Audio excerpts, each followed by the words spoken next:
Ladies and gentlemen, welcome to the Stand Up Speakeasy. I'm Sarathne, and I interview comics from the Central Time Zone and possibly the Mountain Time Zone in the next chapter. Who knows? But I'm just trying to shine some light on everyone that's in Middle America.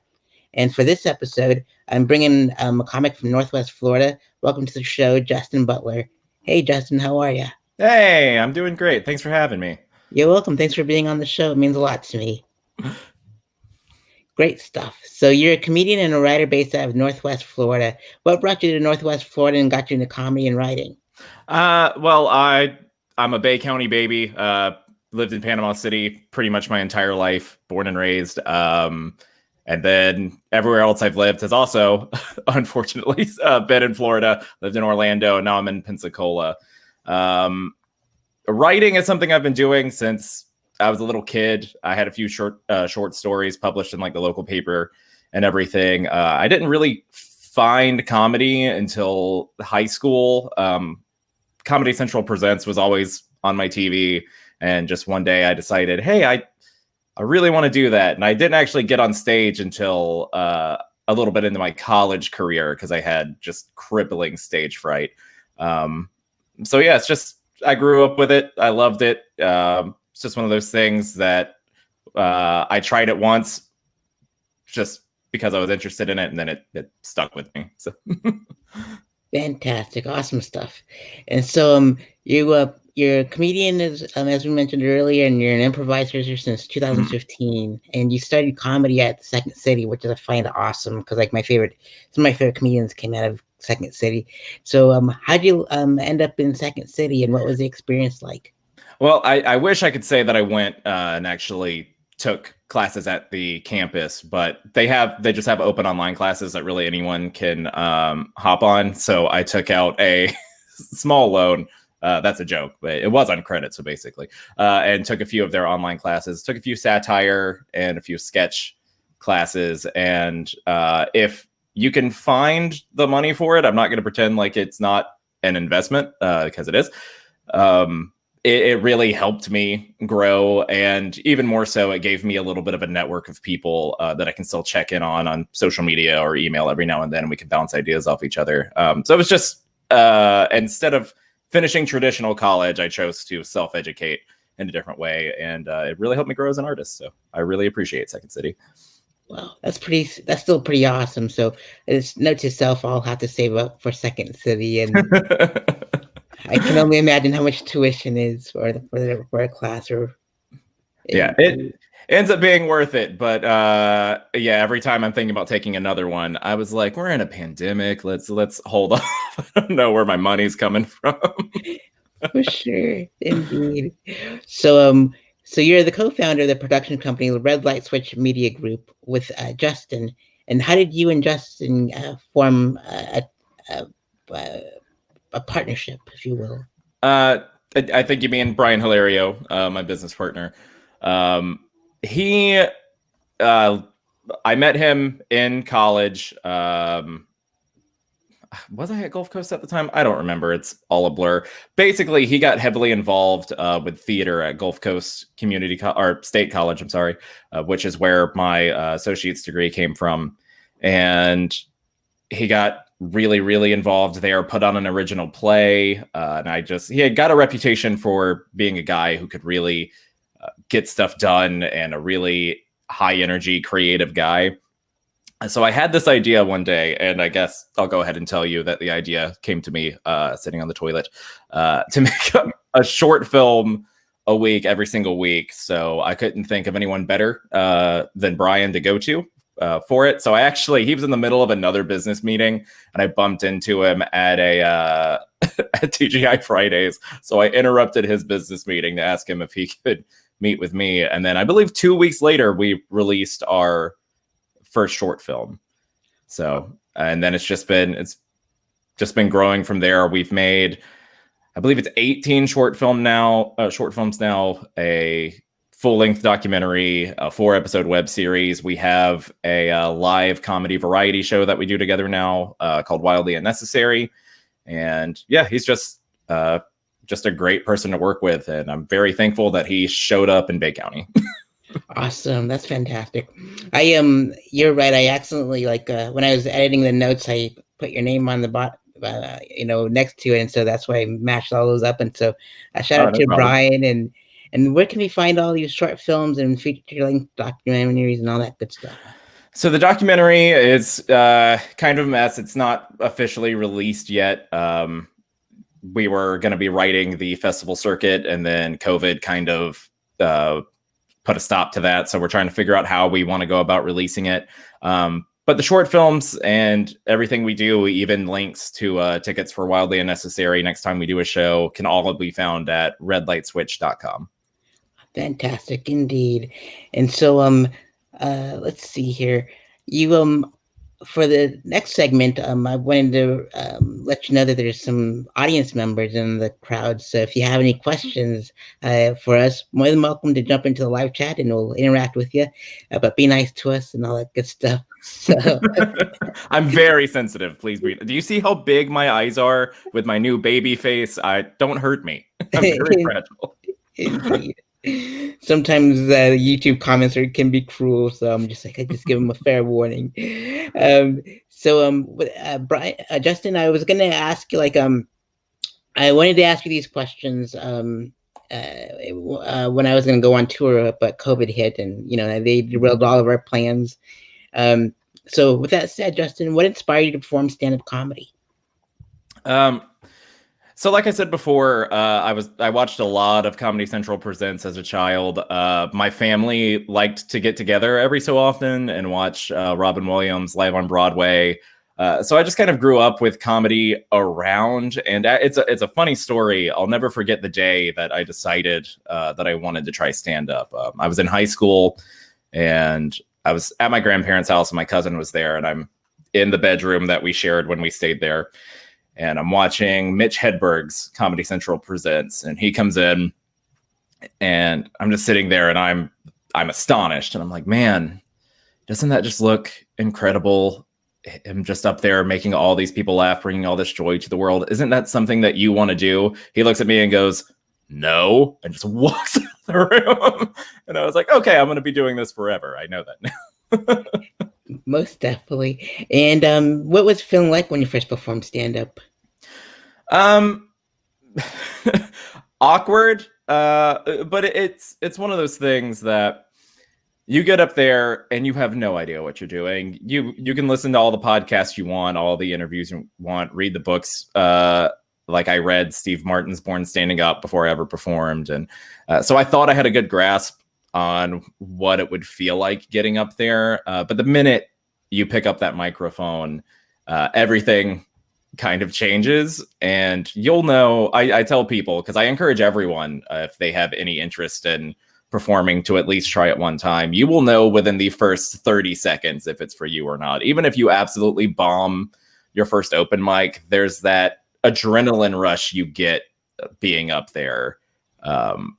You can just tell. You can just tell if it's something that you're going to stick with. It's the most incredible feeling in the world. I really, really miss performing. I've gotten to do a few shows here and there in the last year, but with everyone trying to be safe for COVID, which please wear your damn masks. It's been difficult, and it's something that once the world returns back to normal, I hope to be doing constantly. Most definitely, indeed. And you mentioned Mitch Hedberg and Robin Williams earlier. And what are your other favorite comedy specials and comedy record albums? Oh God. So an early influence for me, I really love Demetri Martin's early stuff. I have a thing for one-liner comedians. I also like Stephen Wright a lot. But of course, more contemporary, I adore John Mulaney, Hannibal Buress. There's just I'm a big comedy fan. I can sit here and list comedians and albums that I love all day. But just I really like comedy that is either purely wit, or I like people who can really dig into something like Mark Maron and Dave Chappelle. I just find I either need you to be like high energy and witty, or I need you to be making me laugh, but also making me think. That's the line I like to ride, and that's what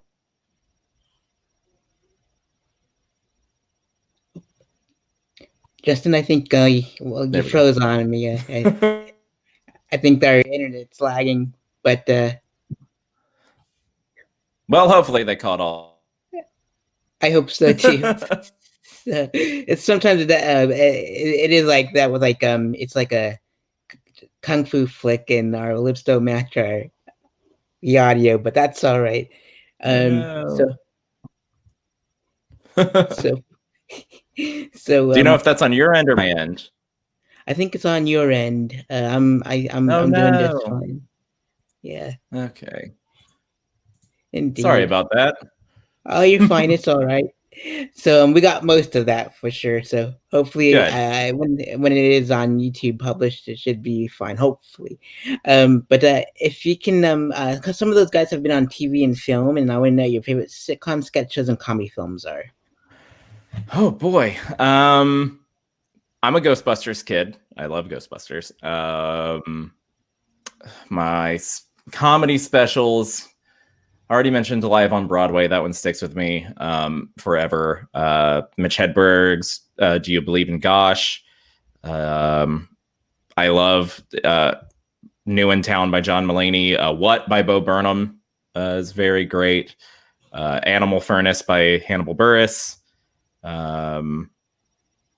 Again, I could sit here and list stand up all day. Oh god, I'm blanking on the name of it. Patton Oswalt's first special.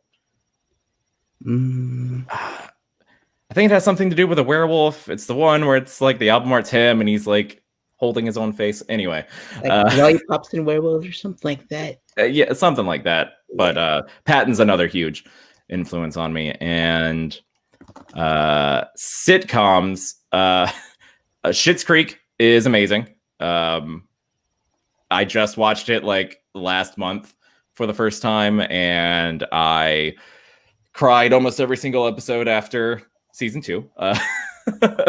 And The Simpsons is probably something that really defined just who I am as a person. Loved it as a kid. And when they put it on Disney Plus, I started watching it religiously. And I'm telling you, those first 8 seasons of The Simpsons, I would put up against just about anything. Futurama as well. I like Matt Groening's work. Indeed, and I think we've gone over sketch shows and comedy film. You mentioned Ghostbusters. How about sketch shows? Sketch shows. So I think you should leave if people haven't watched that yet on Netflix. It is insane. It's very good. I grew up, I know it's tacky to like SNL now, but I can't help myself. I grew up with it. That's a big way that like me and my dad bonded growing up, as we would watch it all the time. And those retrospective specials that would air on whatever channel they would air on, we watched those together all the time. So it's just like in my DNA. Think what you will about modern SNL. I just like the whole thing, like the host coming up and then the sketches and the musical guest. I'm an old timey guy. I like the variety show. And In Living Color, it's fantastic to go back to. My God, there's so much good stuff out there. I was a big YouTube watcher growing up, so stuff like early College Humor and Derek Comedy also really influenced me. As a matter of fact, Derek Comedy is the reason why I got into video in high school. So shout out Donald Glover. You've been an influence on me since I was in middle school. So Wow, that's quite he has had a long career for sure. And yeah, I love In Living Color. Like my favorite one was the Dozens, where they talk about everyone's moms on the show, like the game show. And I remembered memorizing all the jokes from a book that I bought, and I would battle kids at the lunch table and took on 2 at a time. And when I was overseas in England, I wrote a Your Mama joke on a piece of paper, and we were at a stoplight, and I put it against the window and it made people mad. So I miss Yo Mama jokes. Life was so simpler. Absolutely, indeed. Oh man! And so, if you can go on tour with any comedian locally and internationally known, which comedians would you like to go on tour with? Local and international. My God. So Brian is an obvious answer. He's my business partner and one of my best friends. And if we went on tour, we would probably take Wildly Unnecessary on the road. But outside of him, God, too many locals to name. If I could take the entire Pensacola, Panama City, and Tallahassee comedy scenes on tour with me, I would.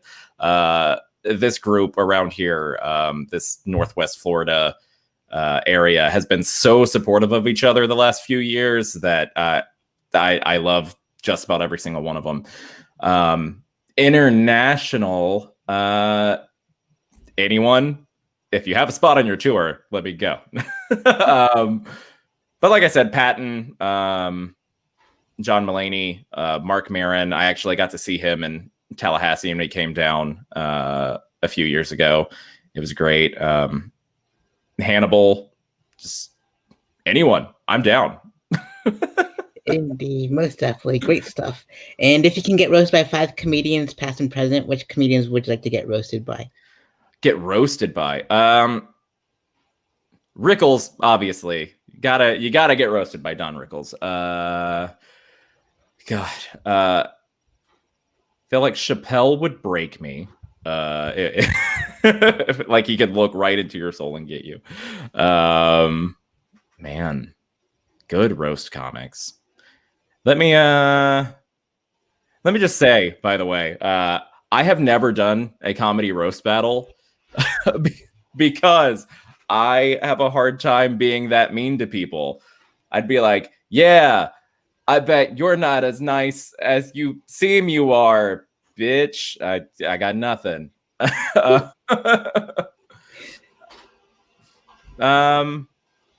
Yeah, to be honest with you, I don't really know. I don't really know. Anyone, it would be an honor. But it's got to be. If I could resurrect Don Rickles, I would let that man insult me forever. Indeed, fantastic. Yeah, I'm like one of the nicest comics too, so I totally can relate to you on that. So, and let's see here. If you mentioned that you've done improv and such, and which other forms of comedy would you like to venture off into? Like you've done directing with short films and like so improv, I think, and directing, acting, etc. Improv is another love of mine. There's this weird thing with stand-ups and improvs that they don't seem to like each other very much. And I've never understood that. I think we're all after the same thing. It is two entirely different muscles and art forms and are meant to be enjoyed in different ways, but I really think that they can work together. That's actually the point of a Wildly Unnecessary is we come up and Brian and I do this tandem kind of loose late night inspired monologue kind of thing where we just talk about silly things we've read in the news, what's going on locally. Then we bring up a stand-up comedian and then we finish with long form improv, and people seem to be into the format. I think we should all be friends and work together more. But other than that, I love writing screenplays. I'm actually working on a pilot that will hopefully get picked up, an animated pilot. And satire writing is a big thing. That's one of the courses I took at Second City. I love reading stuff. Like in high school, I was really big into The Onion, and I think there's a ton of talented comedy writers out there that you kind of have to go and search for. And there's all these satire sites popping up. And I really love being part of that community. I just love comedy, man. I love being silly. I think the world has too much darkness and bullshit going on. I think we all need to just be a little more loose, a little more silly, and the world's better off for it. So whatever way you are getting that done, I say fucking more power to you. Indeed, most definitely. And comedy and music brings people together, and that's what we need. And as you said, this PC culture needs to be more of a Mac culture, I think. So, oh man, the computer jokes. But your show that you produced reminded me of a show that they used to have in Jacksonville called the After Dark Show, comedy show, and they had the news portion, and they had comedians perform stand up. They had the sketches and like short films in there, and they took it to Chicago, so I kind of missed that in Jacksonville. But I can't wait to see your show for sure. Oh, And thank you. indeed, most definitely. And let's see here. If you can, what is your favorite joke a comic has written? Oh God. Jesus. I was not prepared for this one. Um, it's one of mine. I There love you my go. jokes. No, I don't have an answer right off the top of my head, if that's okay. There's so many good ones out there. I think the one I've quoted most throughout my life, again, just going back to that Robin Williams special, is his whole golf bit. I don't know if it's my favorite written piece of comedy, but it is my favorite to get drunk and act out for a room of people who are disinterested. That's fantastic. Indeed. And what experience would you like your audience to take with them after a set is over?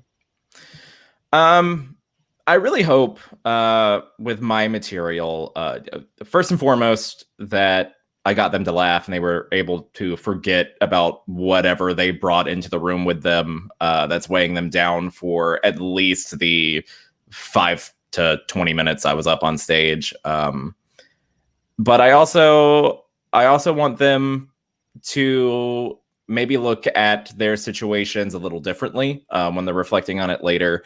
I had one show earlier this year that I did, and I have a few bits just about working in white collar jobs or just office jobs in general, and just how that can be kind of soul crushing. And she messaged me on Facebook, a person in the audience did, and was telling me that my set really got her to think about her life and what she could do to make herself feel more fulfilled. So she actually said that she was going to write more and maybe try stand up. And if I can inspire creativity in someone, that's great. That really makes me feel like I'm doing my job. So I just want people to be able to relax, feel better about themselves, get a good laugh in. And if I can inspire you in some way to better your own life, or one of my jokes helped you through a mental barrier that you were going through, an emotional barrier you were going through, then that's just icing on the cake, man. And it's a wonderful feeling. Absolutely. And why did you choose the ACLU, the fine folks over there, to raise funds for during this episode? I was looking at different charities, just because I wanted to make sure any money that's raised goes to somewhere that's going to help the most people. And not to talk too much about politics, but after what went down at the Capitol last week, and just really the last few years in our country, I feel like marginalized groups need as much support as they can. And I felt that the ACLU would be the best avenue for any money from this or whatever to go to help those groups. I really just want everyone in our country to feel okay and safe, and that seems to be the work that they're doing. So support you all the way. Absolutely. Excellent stuff. And so, Justin, for this next segment, this is the stand-up speakeasy, and for everyone to join the stand-up speakeasy, you have to know someone to know someone. So it's like the prohibition, Okay. it's the Roaring Twenties all over again. So, Justin, as you were nominated or recommended, which comics in in the Panhandle area would you like to see as a future guest on the stand-up speakeasy? Let's see. Have you talked to Tech Johnson yet? I haven't, but I've interviewed him. But I'd love to have him back on as in the speakeasy. He's awesome. I love the guy. Okay. I love Tech. Jason Hedden. He's another Panama City guy. Obviously, Brian, if you haven't reached out to him yet, my God, there's just let me message you. I will send you a scroll of names from this area. There's so many talented people. I know you've already gotten Olivia. I saw you got Alicia. There's so many. So, but let's just say tag Jason, Brian, one of them. Okay, fantastic. I'll reach out to all of them, and I hope to interview them as well. And Justin, thank you so much for being my guest today. And please be sure to subscribe it and follow him on Facebook, Instagram, and Twitter. Same handle, Blame It on Butler. Visit his website, justinbutlercomedy.com. Donate to the ACLU on behalf of Justin. That'd be awesome. And are there any final words you'd like to give out to the audience out there? Try to laugh today. If you go outside, please wear your mask. Let's get through this together. And I love you. Fantastic. Excellent stuff. I love you too, Justin. You rock, dude. And thank you so much for being my guest on the show. And until next time, and thank you to the viewers that tuned in and all that good stuff. And we will see you soon and on the next Stand Up Speakeasy. Have a great day, everyone. Thanks for having me, bud. Take care.